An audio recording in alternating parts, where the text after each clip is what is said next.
तर मंडळी, सुवर्णाज किचनमध्ये तुमचं खूप खूप स्वागत आहे. मी त्या दिवशी तुम्हाला एक प्रकारची शेंगाची डाळ दाखवली होती. आता मी दुसऱ्या प्रकारची पण शेंगाची डाळ बनवणार असं मी तुम्हाला बोलली होती.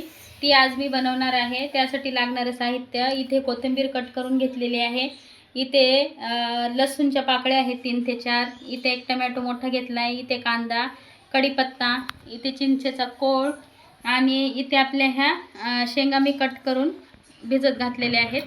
आणि इथे आपली ही डाळ छान अशी शिजून घेतलेली आहे. इथे पातेलं गरम करत ठेवलेलं आहे.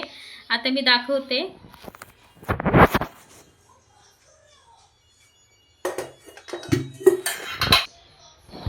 आता मी पातेल्यामध्ये तेल टाकून घेतलंय, बघू शकता तुम्ही.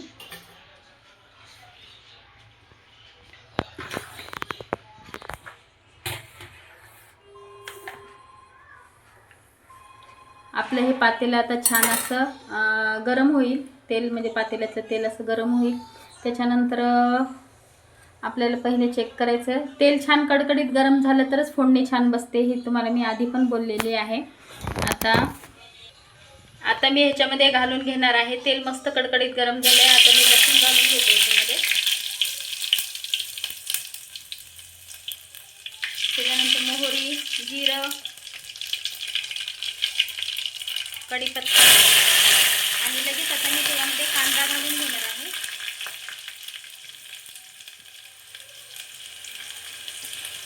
या प्रकारची पण डाळ एकदम छान लागते. तुम्ही अशी पण करून बघा एकदा. खूप मस्त टेस्ट पण एकदम मस्त लागते ह्याची पण. आमच्या इथे अशा वेगवेगळ्या प्रकारच्या डाळी बनवाव्या लागतात, कारण प्रत्येकाला तीच डाळ रोज रोज नाही खायला आवडत. त्याच्यामुळे तर मग मी बोलले चला आता ह्या प्रकारची पण डाळ तुमच्याशी शेअर करावी. छान असं मिक्स करून घ्यायचं आहे. आणि सगळ्या किचननी मस्त आरोमा सुटलेला आहे आपल्या तडक्याचा. आता आपले मस्त कांदे हे गोल्डन ब्राऊन होऊ द्यायचे, बघू शकता तुम्ही.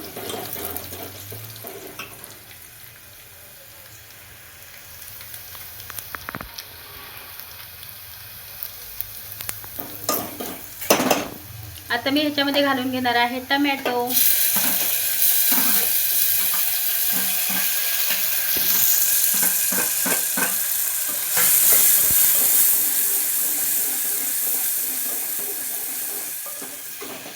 आता ह्याला 5 मिनिट मी अशीच मस्त तेलामध्ये शिजू देणार. बघू शकता छान असा आपल्या ह्याला कलर आलेला आहे. मी त्यात थोडीशी अशी हळद घालून घेतलेली आहे. आणि आता आपलं हे टाकून घेतले कोथिंबीर. आता मी लाल तिखट घालणार आहे. चवीप्रमाणे आपल्याला लाल तिखट घालून घ्यायचं आहे. कोणाला जास्त आवडतं, कोणाला कमी आवडतं, त्याप्रमाणे. आता हे 2 मिनिटं झालं का मी लगेच त्याच्यामध्ये शेंगा घालून घेणार. बघू शकता कलर किती सुंदर आलाय आपल्या फोडणीचा. बघा, आता मी ह्याच्यामध्ये शेंगा मस्त असा घालून फिरून घेणार आहे. आता आपण 5 मिनिटं शेंगा छान याच्यामध्ये परतून घ्यायच्या. आणि ना मी थोडंसं पाणी टाकून शेंगा वाफून घेणार आहे. बघू शकता मी आता एवढं पाणी शेंगामध्ये घालून घेतलंय. आता हे आपल्याला प्रॉपर असे छान शेंगा छानपैकी शिजून घ्यायच्या आहेत. आपल्याला तेल आपली फोडणी दिलेली आहे त्याच्यामध्ये. सॉरी, प्रमाणे मीठ पण घालून घेतलंय. थोडीशी कोथिंबीर भुरभुरवते आणि ह्याला 10 ते 15 मिनिटं शिजून घेते आणि दाखवते. चला तर आता आपण बघूया आपली डाळ शिजलेली आहे का, सॉरी शेंगा शिजलेल्या आहेत का. हे बघा 15 मिनिटं झाले आणि किती सुंदर कलर आलाय, बघू शकता. एकदम मस्त कलर आलाय बघा.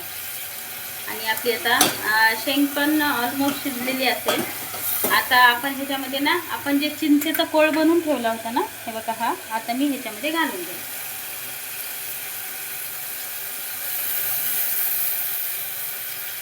मी तुम्हाला दाखवलेला चिंचेचा कोळ आता शेंगांमध्ये टाकून घेतलाय.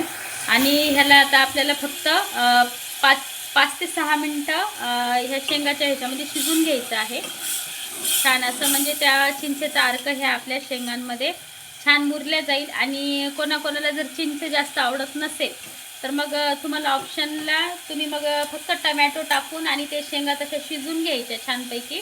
आणि शिजल्यानंतर मग त्याला पण पाणी टाकून 10 ते 15 मिनटं शिजून घ्यायचं. शिजल्यानंतर मग आपली जी डाळ आपण फिक्की डाळ घोटून ठेवलेली आहे ती त्या शेंगामध्ये घालून घ्यायची आणि ती डाळ मस्त 10 मिनटं परत उकळून द्यायची, कारण ते शेंगाचा अर्क सगळा आपल्या डाळीमध्ये उतरेल. तर हा एक ऑप्शन आहे ज्याला चिंच नाही आवडत त्या लोकांसाठी. आणि थोडंसं असं आंबट असं वरण राहिलं ना उन्हाळ्यामध्ये का मग जेवण पण जातं. त्यासाठी आम्ही चिंच घालतो शेंगाच्या ह्याच्यामध्ये.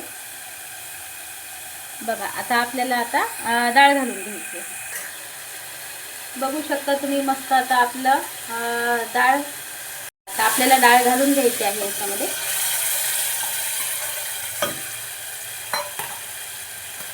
आता वरून थोडीशी कच्ची कोथिंबीर मी भुरभुरून घेते डाळीवरती. आता बघा मी ह्या डाळीमध्ये पाणी घालून घेतलेलं आहे.